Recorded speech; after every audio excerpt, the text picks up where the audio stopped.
اعوذ باللہ من الشیطان الرجیم بسم اللہ الرحمن الرحیم رب اشرح لی صدری ویسر لی امری واحلل عقدۃ من لسانی یفقہوا قولی آمین ثم آمین۔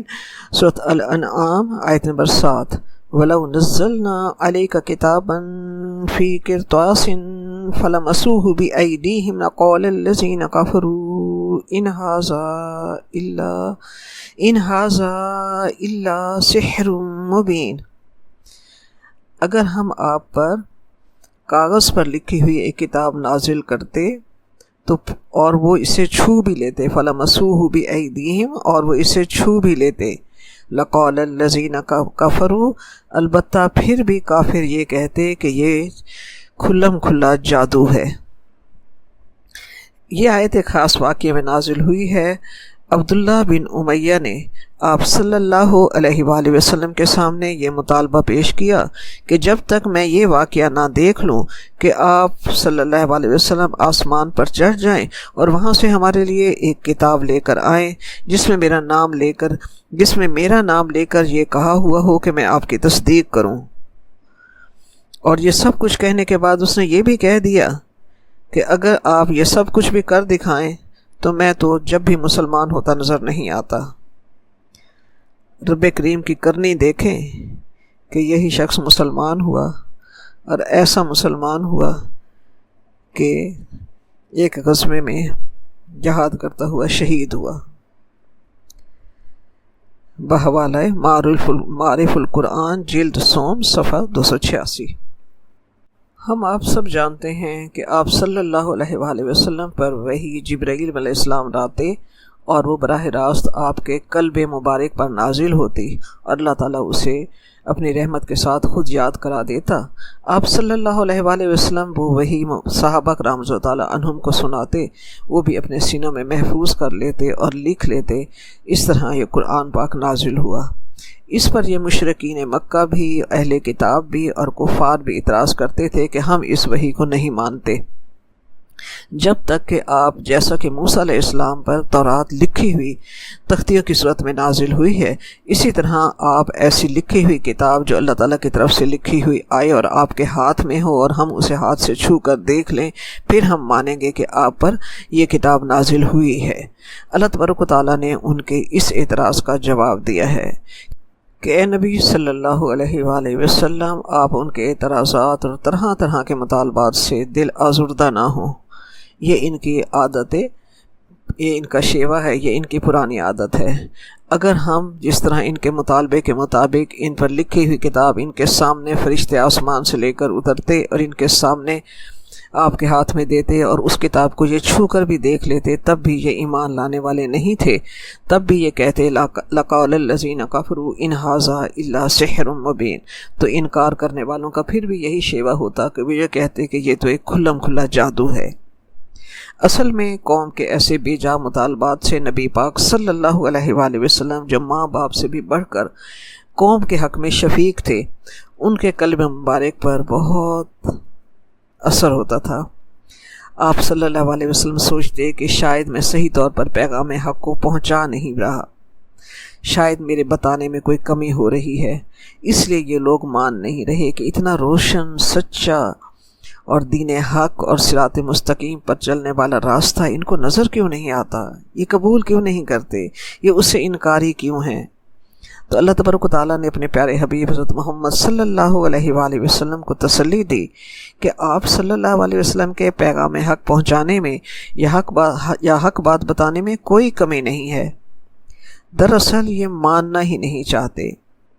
ان کے یہ مطالبات کسی غرض اور مقصد کے لیے نہیں ہیں، نہ ان کا مقصود عمل کرنا اور صراط مستقیم کو پانا ہے، بلکہ یہ اعتراض برائے اعتراض ہے۔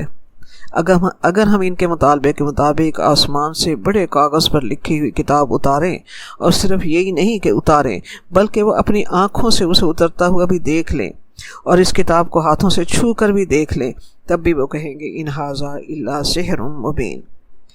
محسوسات کا انکار بھی ان کی ذات سے بعید نہیں ہے، یہ ان کی پرانی عادت ہے، آپ ان کے انکار اور اس سے دل آزردہ نہ ہوں۔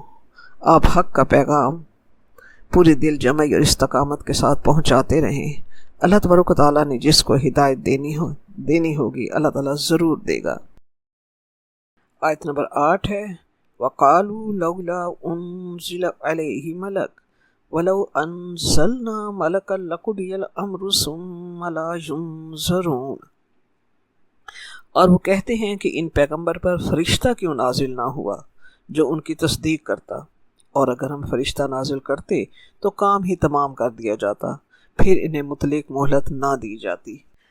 اس آیت میں بھی مشرکین مکہ کے ایک اور اعتراض کا جواب دیا گیا ہے کہ اصل بات تو یہ ہے کہ وہ حق ماننا ہی نہیں چاہتے، اسی لیے اس طرح کی کج بحثی کرتے ہیں کہ ایسے کیوں ہے اور ایسے کیوں نہیں ہے۔ ان کا ایک اعتراض یہ بھی ہے کہ اگر یہ اللہ کا رسول ہوتا اور اللہ کا سچا رسول ہوتا تو اللہ تعالیٰ ان کے ساتھ کسی فرشتے کی ڈیوٹی کیوں نہیں لگاتا۔ رب فرماتا ہے کہ اگر فرشتے اللہ تبارک و تعالیٰ اتارے تو ان کا کام ہی تمام ہو جائے۔ فرشتے ضرور اترتے ہیں، لیکن جس وقت فرشتے اترتے ہیں وہ ان کے لیے کوئی خوشی کا وقت نہیں ہوتا۔ رب کریم نے قرآن پاک میں فرمایا یوم یرون الملائکۃ لا بشری یومئذ للمجرمین، جس دن یہ فرشتے دیکھ لیں گے گناہ گاروں کے لیے وہ کوئی بشارت والا وقت نہیں ہوگا۔ اللہ تعالیٰ فرشتے اتارتا ہے اور اللہ تعالیٰ کو قدرت ہے ایسا کرنے کی۔ عام انسانوں پر فرشتے ایک تو موت کے وقت اترتے ہیں اور دوسرا یوم حشر کے دن فرشتے ان کے سامنے آسمان سے اتریں گے۔ لیکن اب فرماتا ہے کہ جان لو کہ جب فرشتے اتریں گے تو لا بشری یومئذ للمجرمین، تو یہ مجرموں کے لیے کوئی خوشی کا وقت نہیں ہوگا۔ آج ہم دیکھیں کہ دور رسالت ختم ہوا، کار رسالت باقی ہے۔ آج دین حق کا پیغام پہنچانا امت محمدی کے ہر فرد کی ذمہ داری ہے۔ آج دین کا پیغام پہنچانے والوں سے یہ تو نہیں کہا جاتا کہ کوئی فرشتہ کیوں نہیں اترتا، مگر دین کا پیغام پہنچانے والوں سے یہ توقع ضرور رکھی جاتی ہے کہ وہ خود فرشتے کی طرح گناہوں سے پاک اور فرشتے جیسے ہوں، فرشتوں جیسی معصوم زندگیاں گزار رہے ہوں۔ یہ ہو نہیں سکتا کہ جو دین کا پیغام پہنچانے کا فریضہ سر انجام دے رہے ہوں کہ وہ خطاؤں سے پاک ہو۔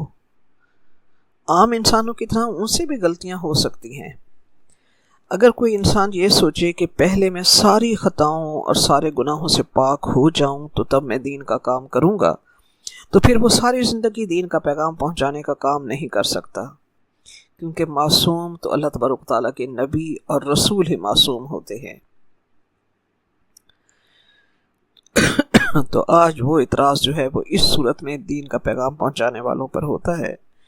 کل اللہ کے رسولوں پر، گزرے ہوئے کل میں اللہ کے رسولوں پر یہ اعتراض اس طرح ہوتا تھا، اور آج دین کا پیغام پہنچانے والے انسانوں پر وہ اعتراض اس طرح ہوتا ہے۔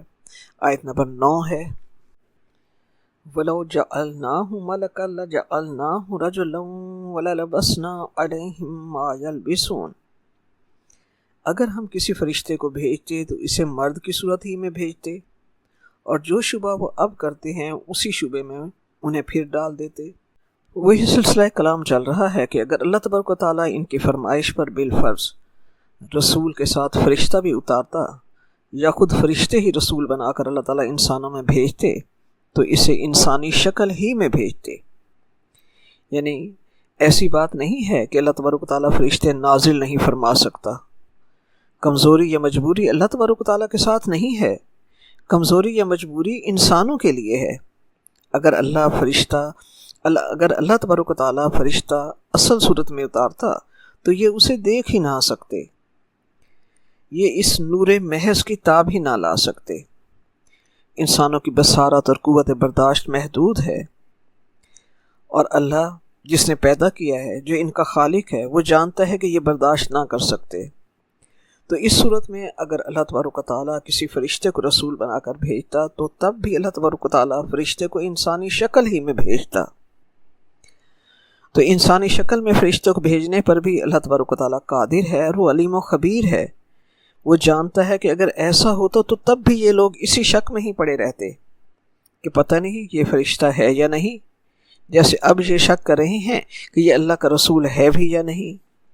رب کریم فرماتا ہے قرآن پاک میں کہ اگر زمین پر سارے فرشتے بستے ہوتے تو ہم زمین پر فرشتوں ہی کو رسول بنا کر بھیجتے۔ اصل میں یہ رب کی رحمت ہے اور اس کا احسان عظیم ہے کہ اس نے انسانوں کی طرف انہی میں سے رسول منتخب کر کر بھیجا۔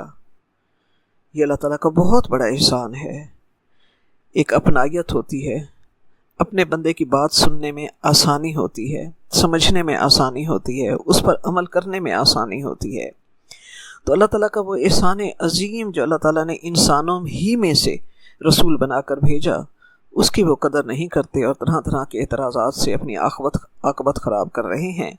رب کریم نے خود فرمایا ہے کہ لقد من اللہ علی المؤمنین اذ بعث فیہم رسولا من انفسہم، تحقیق اللہ تبارک و تعالیٰ نے مومنین پر احسان کیا کہ انہی میں سے ایک رسول بنا کر بھیجا۔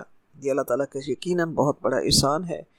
آیت نمبر 10 ہے وَلَقَدِ اسْتُهْزِئَ بِرُسُلٍ مِّن قَبْلِكَ فَحَاقَ بِالَّذِينَ سَخِرُوا مِنْهُمْ مَا كَانُوا بِهِ يَسْتَهْزِئُونَ، اور تم سے پہلے بھی پیغمبروں کے ساتھ تمسخر ہوتے رہے ہیں، سو جو لوگ ان میں سے تمسخر کیا کرتے تھے ان کو تمسخر کی سزا نے آ گھیرا۔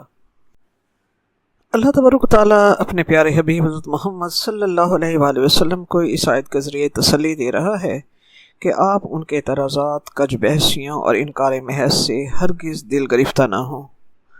آپ سے پہلے بھی جتنے اللہ تعالیٰ نے انبیاء بھیجے ان کا اسی طرح مذاق اڑایا گیا، لیکن بالآخر مذاق اڑانے والے برباد ہوئے۔ اسی طرح یہ لوگ بھی جو آپ صلی اللہ علیہ وسلم کی دعوت کو جھٹلانے میں لگے ہوئے ہیں، یہ بھی اسی طرح ایک دن پیس کر رکھ دیے جائیں گے، اور جن رسولوں کا وہ مذاق اڑاتے تھے اللہ تعالیٰ انہیں کامیاب و کامران فرمائے گا۔ اللہ تعالیٰ کی مدد ان کے ساتھ ہوتی ہے۔ اسی صورت کی آیت نمبر 34 میں بھی اللہ تبارک و تعالیٰ نے بالکل ایسی ہی تسلی دی ہے۔ رب کریم نے سورۃ الانعام کے آیت نمبر 34 میں فرمایا وَلَقَدْ كُذِّبَتْ رُسُلٌ مِّن قَبْلِكَ فَصَبَرُوا عَلَىٰ مَا كُذِّبُوا وَأُوذُوا حَتَّىٰ أَتَاهُمْ نَصْرُنَا وَلَا مُبَدِّلَ لِكَلِمَاتِ اللَّهِ وَلَقَدْ جَاءَكَ مِن نَّبَإِ الْمُرْسَلِينَ، اور البتہ تحقیق جھٹلائے گئے کئی رسول آپ صلی اللہ علیہ وسلم سے پہلے، بس انہوں نے صبر کیا اس پر جو وہ جھٹلائے گئے اور جو ستائے گئے، یہاں تک کہ ان کے پاس ہماری مدد آ پہنچی، کیونکہ اللہ کے کلمات کو بدلنے والا کوئی نہیں ہے، کوئی اللہ تعالیٰ کے کلمات کو بدلنے والا نہیں ہے۔ اللہ تعالیٰ کی سنت اور طریقہ یہی رہا ہے، اور البتہ تحقیق آ گئیں آپ کے پاس خبریں رسولوں کی۔ تو گزشتہ رسولوں کے ساتھ ایسا ہوتا رہا ہے، انہوں نے صبر کیا اور صبر اور استقامت کے ساتھ اللہ تبارک و تعالیٰ کا پیغام پہنچایا، اللہ تعالیٰ نے انہیں کامیاب کیا۔ آیت نمبر 11 ہے قُلْ سِیرُوا فِی الْأَرْضِ ثُمَّ انظُرُوا کَیْفَ کَانَ عَاقِبَةُ الْمُکَذِّبِینَ، کہہ دیجئے کہ اے منکرین رسالت، تم ملک میں چلو پھرو اور پھر دیکھو کہ جھٹلانے والوں کا کیا انجام ہوا۔ پچھلی آیت میں اللہ تبارک و تعالیٰ نے فرمایا وَلَقَدِ اسْتُهْزِئَ بِرُسُلٍ مِّن قَبْلِكَ کہ آپ سے پہلے کے رسول بھی اسی طرح مذاق اڑائے گئے اور جھٹلائے گئے۔ وہی سلسلہ کلام ہے۔ رب کریم فرما رہا ہے کہ اے حبیب، ان سے کہہ دیجئے کہ انبیاء کو جھٹلانے والی قوموں کا جو انجام ہوا ہے، تم خود زمین میں چل پھر کر دیکھ لو کہ انبیاء کو جھٹلانے والوں کا انجام کیسا ہوا ہے۔ تو اے نبی صلی اللہ علیہ وسلم، آپ کہہ دیجئے ان لوگوں سے، ان جھٹلانے والے لوگوں سے کہہ دیجئے کہ تم ادھر ادھر پھر کر عبرت کی آنکھوں سے ان کے انجام کو دیکھ لو کہ جنہوں نے تم سے پہلے رسولوں سے بدسلوکی کی اور ان کی بات نہ مانی اور ان کا مذاق اڑایا، دنیا میں وہ خراب اور خستہ ہوئے اور آخرت کی مار بھی ان پر پڑنا باقی ہے۔ رسولوں کو اور ان کے ماننے والوں کو ہم نے دنیا میں بھی ترقی دی اور آخرت میں بھی بلند درجات کے وہ مالک ہوں گے۔ رب کریم فرما رہا ہے کل سیرو، زمین میں چل پھر کر دیکھ لو۔ سیر کے لیے کہا جا رہا ہے، سیر کسی مقصد کے لیے ہونی چاہیے، صرف دل بہلانے کے لیے نہیں۔ ہالیڈے بلائے ہالیڈے نہیں ہونی چاہیے۔ مومن کا سفر ہمیشہ با مقصد ہوتا ہے، وہ اپنے سفر میں سیکھتا ہے، عبرت حاصل کرتا ہے، فی الارض سے مراد ڈیپ ڈاؤن یعنی دور دراز تک زمین میں چلو پھرو دیکھو، مگر یہ نہیں کہ غفلت کے ساتھ جاؤ اور غفلت کے ساتھ واپس آؤ۔ تم زمین میں چلو پھرو اور دیکھو کہ اللہ کے رسولوں کو جھٹلانے والوں کا انجام کیسا ہوا ہے۔ دیکھو تو صحیح، تمہارے اسی جزیرہ نما عرب میں قوم عاد آباد تھی اور قوم سمود بھی آباد تھی۔ قوم عاد کی عظمت کے قصے ابھی تک تمہیں یاد ہیں۔ قوم سمود بڑی طاقتور قوم تھی، اپنے علاقے میں ان کا بڑا رعب و دبدبہ تھا۔ یہ لوگ پہاڑوں کو تراش کر عالی شان محل بناتے کہ تم لوگ آج اس کے بارے میں، اور ایسے مضبوط محل اور شاندار بناتے کہ تم لوگ آج اس کے بارے میں سوچ بھی نہیں سکتے۔ مگر دیکھو تو صحیح، حق کو جھٹلانے والوں اور رسولوں کا انکار کرنے اور ان کا استہزاء کرنے والوں کا انجام دیکھو کہ آج ان کے نام و نشان مٹ چکے ہیں۔ جب انسان زمین پر چلتا پھرتا ہے، زمین پر سیر کرتا ہے، تو وہ دیکھتا ہے کہ زمین پر 3 طرح کے شہر آباد ہیں۔ ایک وہ جو زمین کی پیٹھ پر زندگی گزار رہے ہیں یعنی آباد شہر۔ دوسرے وہ جو زمین کے اندر ہیں یعنی شہر خاموشاں یعنی قبرستان، وہ انسان زمین کی پیٹ میں ہیں۔ دیکھو انہیں اور عبرت حاصل کرو کہ کتنے نامی گرامی لوگ آج زمین کے سینے میں قبروں میں مدفون آج سو رہے ہیں، ان کا نام و نشان نہیں ہے، نہ گورے سکندر نہ ہے قصر دارا، مٹے نامیوں کے نشان کیسے کیسے۔ اور تیسرے وہ کھنڈرات ہیں جن کے مکی نہیں ہیں مکاں ہیں۔ انسان سوچے کہ ایک دن مجھے بھی جانا ہے، میرا گھر یا مکان کی صورت میں یا کھنڈرات کی صورت میں یہیں رہ جائے گا اور مجھے اللہ کے حضور پیش ہونا ہے۔ یہ ہے زندگی کا انجام۔ انسان سوچے، غور و فکر کرے اور عبرت حاصل کرے۔ آیت نمبر 12 ہے کل من ما فی السماوات والارض قل للہ کتب علی نفسہ الرحمہ لَيَجْمَعَنَّكُمْ إِلَى يَوْمِ الْقِيَامَةِ لَا رَيْبَ فِيهِ الَّذِينَ خَسِرُوا أَنفُسَهُمْ فَهُمْ لَا يُؤْمِنُونَ۔ ان سے پوچھو کہ آسمان اور زمین میں جو کچھ ہے یہ کس کا ہے؟ کہہ دو کہ اللہ کا۔ اس نے اپنی ذات پاک پر رحمت کو لازم کر لیا ہے۔ وہ تم سب کو قیامت کے دن، جس میں کچھ شک نہیں ہے، ضرور جمع کرے گا، اور جن لوگوں نے اپنے آپ کو نقصان میں ڈال رکھا ہے وہ ایمان نہیں لاتے۔ گزشتہ آیات میں اللہ تبارک تعالیٰ کی خلاقیت کو بیان کیا گیا۔ هو الذی خلق السماوات والارض، وہی ذات ہے جو آسمان اور زمین کے خالق ہے۔ اس آیت میں اللہ تبارک تعالیٰ اپنے پیارے حبیب حضرت محمد صلی اللہ علیہ وآلہ وسلم سے فرما رہا ہے کہ اے نبی، ان سے پوچھو کہ زمین و آسمان میں کامل ملکیت کس کی ہے؟ خالق تو اللہ ہے، بتاؤ مالک کون ہے؟ جواب کا انتظار نہیں کیا گیا، ساتھ ہی اللہ تبارک تعالیٰ نے بتا دیا قل للہ، آپ فرما دیجئے اللہ ہی کے لیے ہے، اللہ ہی مالک ہے، کیونکہ یہ ایک مصدقہ حقیقت ہے، اور یہ بات کفار کے نزدیک بھی مسلم تھی۔ وہ اگرچہ شرک اور بت پرستی میں مبتلا تھے، مگر زمین اور آسمان اور کل کائنات کا مالک اللہ ہی کو سمجھتے تھے۔ اور کیسا اللہ مالک ہے اس تمام کائنات کا، اور مالک بھی کیسا ہے؟ اللہ تعالیٰ آگے خود فرما رہا ہے کتب علی نفسہ الرحمہ، اس نے اپنی ذات پر رحمت کو لازم کر دیا ہے۔ ایسا مالک جس نے رحم و کرم کا شیوا اپنے آپ پر لازم کر دیا ہے۔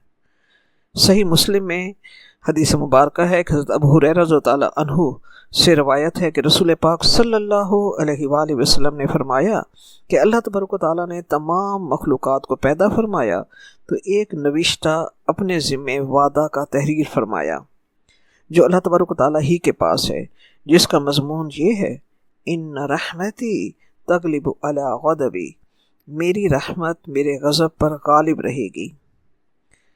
حضرت ابو ہریرہ رضی اللہ عنہ سے روایت ہے کہ ایک اور حدیث مبارکہ ہے کہ آپ صلی اللہ علیہ وآلہ وسلم نے فرمایا کہ اللہ تبارک و تعالیٰ کی 100 رحمتیں ہیں، اس میں سے ایک حصہ اللہ تبارک و تعالیٰ نے نیچے اتار کر جنوں، بشر اور چوپایوں میں تقسیم کیا۔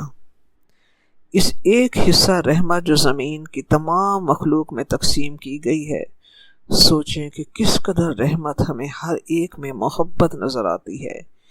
یہ اللہ تعالیٰ کی رحمت میں سے ایک حصہ رحمت اس دنیا میں تقسیم کیا گیا ہے۔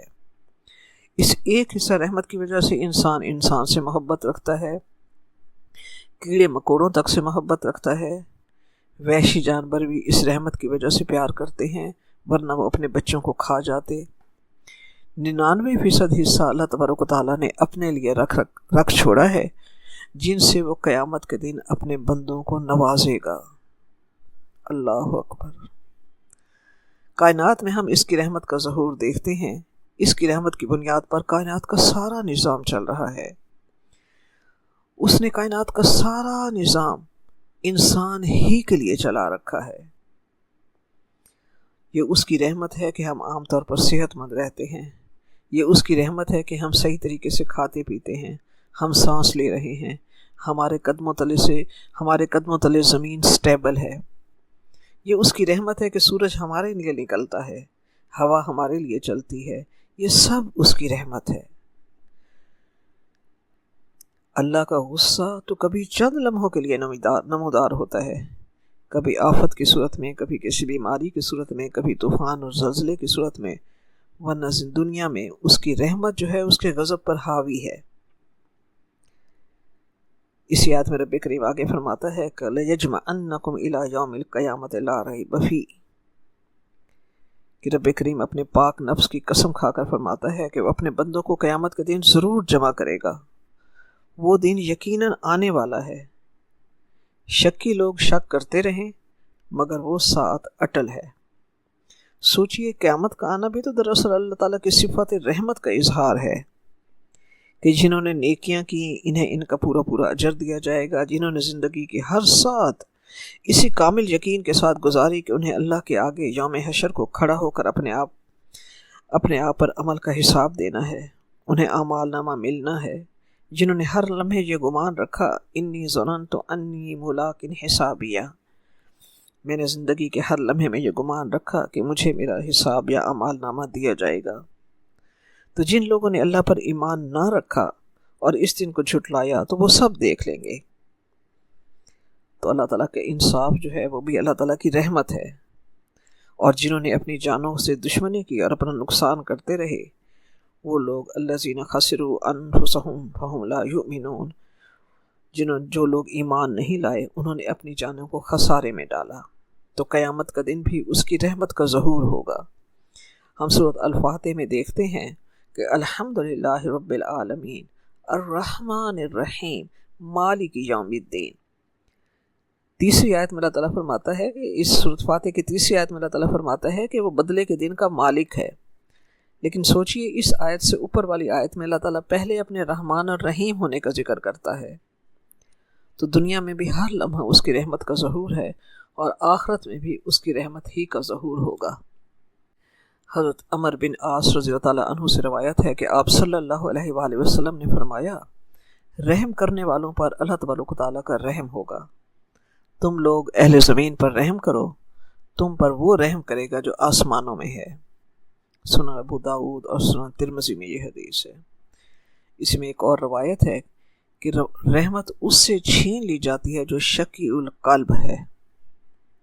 تو اللہ تعالیٰ خود رحیم ہے، اپنے بندوں میں بھی رحمت اور شفقت کو دیکھنا پسند فرماتا ہے۔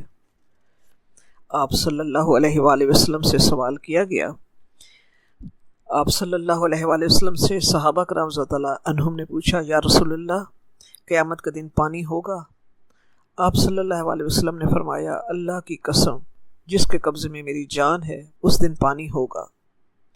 سنن ترمذی شریف میں حدیث مبارکہ ہے کہ ہر نبی کے لیے ایک حوض ہوگا، اور آپ صلی اللہ علیہ وآلہ وسلم نے فرمایا، مجھے امید ہے کہ سب سے زیادہ لوگ میری حوض پر ہوں گے۔ آیت نمبر 13 ہے، وَلَهُ مَا سَكَنَ فِي اللَّيْلِ وَالنَّهَارِ وَهُوَ السَّمِيعُ الْعَلِيمُ، اور جو مخلوق رات اور دن میں بستی ہے سب اسی کی ہے، اور وہ خوب سنتا اور جانتا ہے۔ کائنات میں جو کچھ ہے سب اسی کا ہے، جو کچھ ساکن ہو جاتا ہے رات میں وہ بھی اسی کا ہے، اور جو متحرک ہو جاتا ہے دن میں وہ بھی اسی کا ہے۔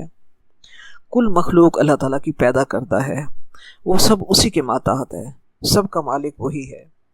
جو حرکت ہوتی ہے وہ اس سے بھی واقف ہے، اور جو ساکت ہے وہ اس کو بھی جانتا ہے۔ انسانوں کا علم دیکھیے کہ اندھیرے میں انسان دیکھ بھی نہیں سکتا۔ انسان اسباب کا محتاج ہے، اور اسباب بھی ایک حد تک انسان کی رہنمائی کرتے ہیں۔ اللہ تبارک و تعالیٰ کسی سبب کا محتاج نہیں ہے۔ وہ تاریک اندھیری رات میں سیاہ پہاڑ پر چلنے والی سیاہ چونٹی کی حرکت کو بھی جانتا ہے۔ وہ اس کی حرکت کی سرسراہٹ کو سن رہا ہے، اور اس کا وہ علم رکھتا ہے۔ وہ سمیع علیم ہے۔ اس چونٹی کے چلنے کی خفیف سرسراہٹ کو بھی وہ سنتا ہے، اور وہ ہر ایک کی پکار بھی سنتا ہے۔ وہ ہر ایک کے حاجات کو بخوبی جانتا ہے۔ وہ ہر ایک کی پکار کو سنتا ہے۔ آیت نمبر 14 اور 15 کو اکٹھا لیں گے۔ قل اغیر اللہ اتخذ ولیا فاطر السماوات والارض وهو یطعم ولا یطعم قل انی امرت ان اکون اول من اسلم ولا تکونن من المشرکین۔ آپ کہہ دیجئے کہ میں اللہ تبارک و تعالیٰ کو چھوڑ کر کسی اور کو مددگار بناؤں، جبکہ وہی تو ہے جو آسمانوں اور زمین کا پیدا کرنے والا ہے۔ وہی سب کو کھانا دیتا ہے اور خود کسی سے کھانا نہیں لیتا۔ یہ بھی کہہ دیجئے کہ مجھے حکم ہوا ہے کہ میں سب سے پہلے اسلام لانے والا ہوں، اور یہ کہ تم مشرکوں میں سے نہ ہو جانا۔ آیت نمبر 15 ہے، قل انی اخاف ان عصیت ربی عذاب یوم عظیم۔ آپ فرما دیجئے کہ اگر میں اپنے پروردگار کی نافرمانی کروں تو مجھے بڑے دن کے عذاب کا خوف ہے۔ اس آیت میں اللہ تبارک و تعالیٰ اپنے پیارے حبیب سے مخاطب ہے۔ اللہ تبارک و تعالیٰ فرما رہا ہے کہ اے حبیب، ان سے کہہ دیجئے کہ میں ایسے پروردگار کو چھوڑ کر کسی اور کو معبود بناؤں اور کسی اور سے مدد طلب کروں، یہ کہاں تک درست ہے؟ وہ اللہ جس نے زمین و آسمان کو پیدا کیا، وہ زمین و آسمان کا خالق ہے، اور زمین و آسمان سب کچھ اسی کی ہے، اسی کا ہے۔ سب کی پرورش بھی وہی کرتا ہے۔ وہ رب ہے، وہ سب کو روزی بھی وہی دیتا ہے، وہ رزاق ہے، اور کل کائنات اپنی زندگی اور موت کے لیے بھی اسی کی محتاج ہے۔ اسی نے مجھے توحید خالص کے ساتھ کامل شریعت کے ساتھ مبعوث فرمایا ہے۔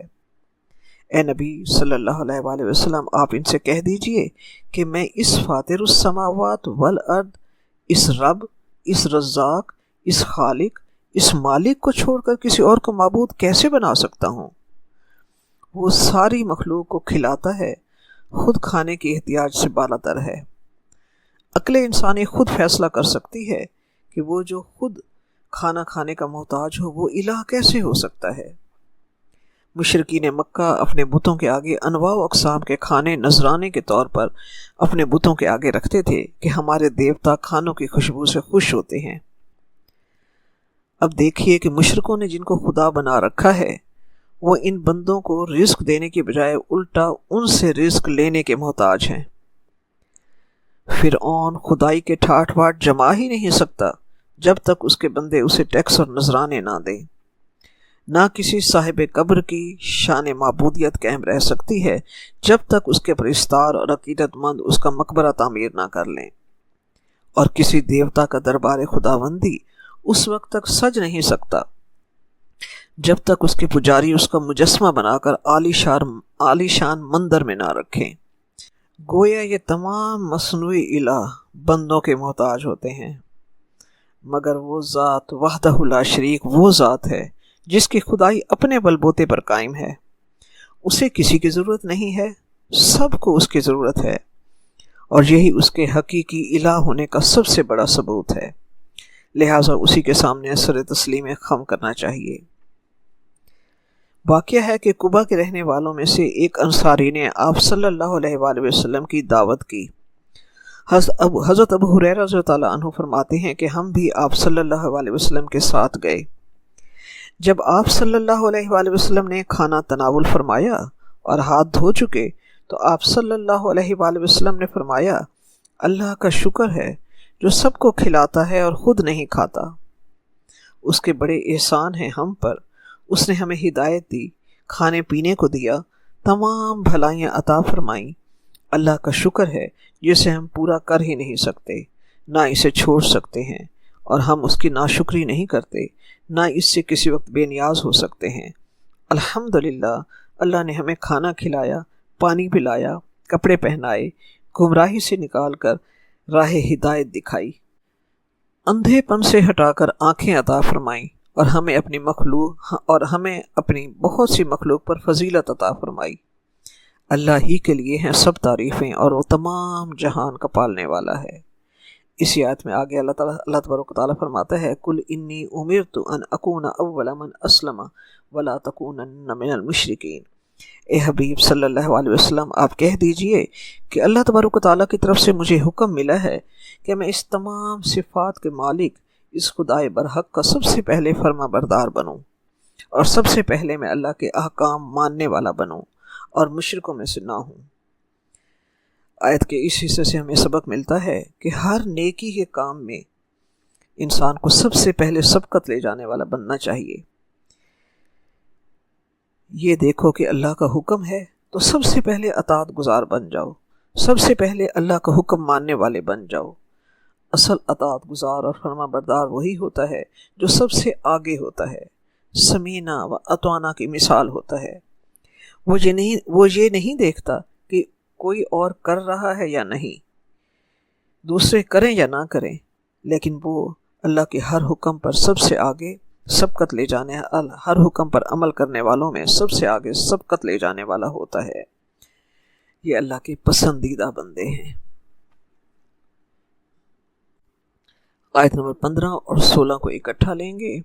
قُلْ إِنِّي أَخَافُ إِنْ عَصَيْتُ رَبِّي عَذَابَ يَوْمٍ عَظِيمٍ۔ کہہ دیجئے کہ بے شک میں ڈرتا ہوں کہ اگر میں نے نافرمانی کی تو مجھے بڑے دن کے عذاب کا خوف ہے۔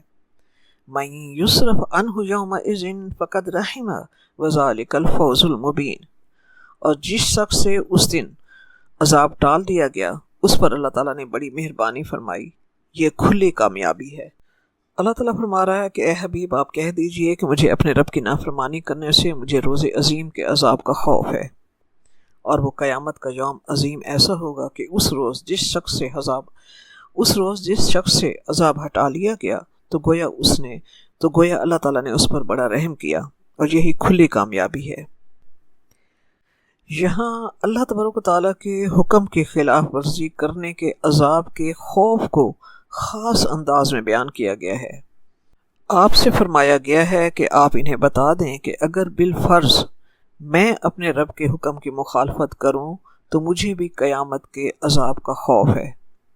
حالانکہ رسول اور انبیاء تو ہر قسم کے گناہ سے پاک اور معصوم ہوتے ہیں، اور آپ صلی اللہ علیہ وآلہ وسلم سے نافرمانی کا تصور بھی نہیں ہو سکتا، لیکن آپ کی طرف منسوب کر کے امت کو یہ بتانا مقصود ہے کہ اگر رسول بھی اللہ کی نافرمانی کریں تو ان سے بھی باز پرس ہوگی۔ دراصل یہ دوسرے لوگوں کو تنبیہ اور تہدید کا انداز اختیار کیا گیا ہے کہ جبکہ اللہ تعالیٰ کے رسولوں سے کوئی نافرمانی نہیں ہوتی، پھر دوسرے لوگ اللہ تعالیٰ کی نافرمانی کرتے ہوئے اپنا انجام سوچ لیں کہ وہ عذاب الہی سے کیسے بے فکر اور معمون ہو کر بیٹھ جائیں۔ اللہ کے عذاب سے بچ جانا ہی سب سے بڑی کامیابی ہے۔ اس دن جس سے اللہ تعالیٰ کا عذاب ہٹا دیا گیا، وہ سب سے بڑی کامیابی ہے۔ اللہ تبارک و تعالیٰ نے قرآن پاک میں فرمایا، إِنَّ هَذَا لَهُوَ الْفَوْزُ الْعَظِيمُ، یہ ہے بہت بڑی کامیابی۔ لِمِثْلِ هَذَا فَلْيَعْمَلِ الْعَامِلُونَ، ایسی کامیابیوں کے لیے عمل کرنے والوں کو عمل کرنا چاہیے۔ آیت نمبر 17 اور 18 کو اکٹھا لیں گے۔ وَإِن يَمْسَسْكَ اللَّهُ بِضُرٍّ فَلَا كَاشِفَ لَهُ إِلَّا هُوَ وَإِن يَمْسَسْكَ بِخَيْرٍ فَهُوَ عَلَى كُلِّ شَيْءٍ قَدِيرٌ۔ اور اگر اللہ تبارک و تعالیٰ تم کو کوئی سختی پہنچائے تو اس کے سوا اس کو کوئی دور کرنے والا نہیں ہے، اور اگر اللہ تعالیٰ نعمت اور راحت عطا فرمائے تو کوئی اس کو روکنے والا نہیں ہے، وہ ہر چیز پر قادر ہے۔ آیت نمبر 18 ہے، وَهُوَ الْقَاهِرُ فَوْقَ عِبَادِهِ وَهُوَ الْحَكِيمُ الْخَبِيرُ، اور وہ اپنے بندوں پر غالب ہے اور وہ دانا اور خبردار ہے۔ ضرر کسی دکھ تکلیف کو کہتے ہیں جو انسان کی چاہے بدن میں ہو، عقل میں ہو، مال میں، اولاد میں، امن میں اسے پہنچے۔ اگر کوئی بھی تکلیف انسان کو اس دنیا میں پہنچتی ہے تو مسلمان کا کامل یقین یہ ہونا چاہیے کہ اس کو دور کرنے والا سوائے اللہ تبارک و تعالیٰ کے اور کوئی نہیں ہے۔ اس آیت میں اسلام کا ایک بنیادی عقیدہ بیان کیا گیا ہے کہ ہر نفع اور نقصان کا مالک اللہ جل شانہ ہے۔ کوئی شخص کسی کو حقیقت کے اعتبار سے نہ ادنا سا نفع پہنچا سکتا ہے نہ ادنا نقصان۔ اللہ مالک ہے، وہ اپنی مخلوق میں جیسی تبدیلیاں کرنا چاہے کرتا ہے، اس کے احکام کو کوئی ٹال نہیں سکتا، اس کے فیصلوں کو کوئی رد نہیں کر سکتا۔ اگر ہم بیمار ہوں اور ڈاکٹر سے دوا لینے جائیں تو یہ نہ سمجھیں کہ یہ ڈاکٹر کی دوا اس کے علم یا اس کی دوا سے ہی شفا ہوگی۔ ڈاکٹر کو بھی اس وقت صحیح بات سجھا دینے والی ذات اللہ تبارک و تعالیٰ کی ہے۔ کسی بھی حال میں انسان پریشان ہو تو مومن رجوع اللہ تعالیٰ سے ہی کرتا ہے۔ وہی دنیاوی اسباب پیدا کرتا ہے، وہی بند دروازے کھولتا ہے، وہی دکھ کو دور کرنے کی راہیں کھولتا ہے۔ وہ نہ چاہے تو دنیا کی کل طاقتیں مل کر انسان کو نقصان پہنچانا چاہیں تو وہ نہیں نقصان پہنچا سکتی، اور وہ نفع پہنچانا چاہے تو تمام اسباب و مواقع اس کے ہاتھ میں ہیں۔ دنیا کی کل طاقتیں مل کر تمہارے اس نفع کو روکنا چاہیں تو نہیں روک سکتی جب اللہ نفع دینا چاہے۔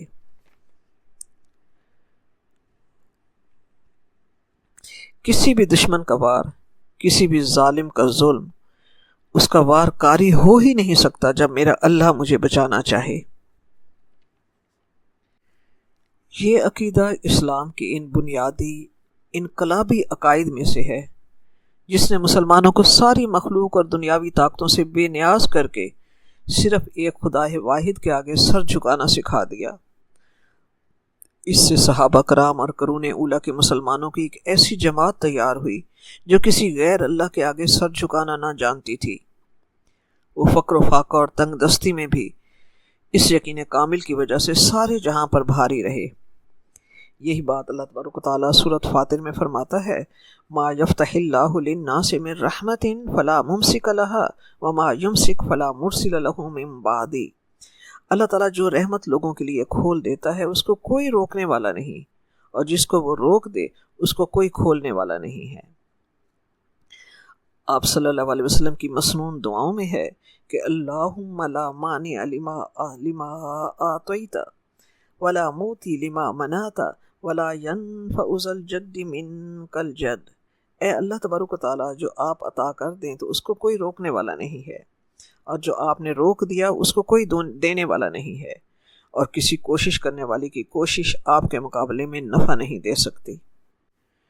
قرآن پاک میں اللہ تبارک و تعالیٰ کے اس فرمان پر یقین کامل سے شرک کی جڑ کٹ جاتی ہے۔ جب انسان کا یہ عقیدہ پختہ ہو جائے تو اس کا ایمان ہوگا کہ اللہ تبارک و تعالیٰ ہی میرے دکھ کا مداوع کر سکتا ہے، مجھے نفع سے مالا مال کرنے والی ذات بھی صرف اللہ تعالیٰ کی ہے۔ پھر وہ ہر مشکل میں غیر اللہ کی بجائے صرف اللہ کے آگے جھکے گا، اور یہی اصل توحید ہے۔ آیت نمبر 18 کو ساتھ لیں گے، وَهُوَ الْقَاهِرُ فَوْقَ عِبَادِهِ وَهُوَ الْحَكِيمُ الْخَبِيرُ۔ وہ اپنے بندوں پر غالب ہے اور وہ حکمت والا اور وہ ہر چیز سے باخبر ہے۔ اسی مضمون کی تاکید کے لیے رب کریم فرماتا ہے کہ اے حبیب فرما دیجئے، وہی اللہ اپنے بندوں پر غالب اور برتر ہے، ہر چیز اس کے قبضے اور قدرت میں ہے، کوئی شخص اس کے غلبہ و اقتدار کے پنجے سے نکل نہیں سکتا، نہ کہیں بھاگ کر جا سکتا ہے۔ لہٰذا بندوں کے لیے بہترین روش یہی ہے کہ اس کے آگے سر تسلیم خم کریں۔ وہ حکیم الخبیر ہے، اس کا ہر کام عین حکمت ہے، وہ جسے دے دے وہ بھی حکمت ہے، اور جس سے وہ روک لے وہ بھی حکمت ہے۔ وہ بندوں کے حالات سے پوری طرح باخبر ہے، اور وہ خوب جانتا ہے کہ کس کے لیے کیا بہتر ہے اور کب بہتر ہے۔ وہ اپنے بندے پر کل اختیار رکھتا ہے۔ حضرت عبداللہ بن عباس رضی اللہ عنہ کا قول ہے کہ ایک مرتبہ رسول پاک صلی اللہ علیہ وآلہ وسلم ایک سواری پر سوار ہوئے اور مجھے اپنے پیچھے بٹھا لیا اور فرمایا، اے لڑکے، میں نے عرض کیا حاضر ہوں۔ فرمایا، تم اللہ کو یاد رکھو اللہ تمہیں یاد رکھے گا۔ تم اللہ کو یاد رکھو گے تو ہر حال میں اپنے پاس پاؤ گے۔ اللہ اکبر۔ ربنا تقبل منا انک انت السمیع العلیم وتب علینا انک انت التواب الرحیم۔ آمین ثم آمین۔